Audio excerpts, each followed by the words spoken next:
একটা হাদিসে এসেছে যে ইনশাআল্লাহ যখন কেউ বলে কোনো কাজ করার আগে তার ওই কাজটা সুসম্পন্ন করার দায়িত্ব আল্লাহ পাক নিজে নিয়ে নেন।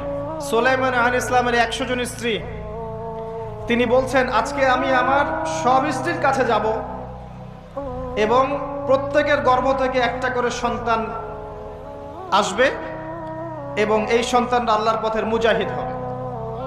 তিনি একটা কথা বলতে ভুলে গেলেন, কি?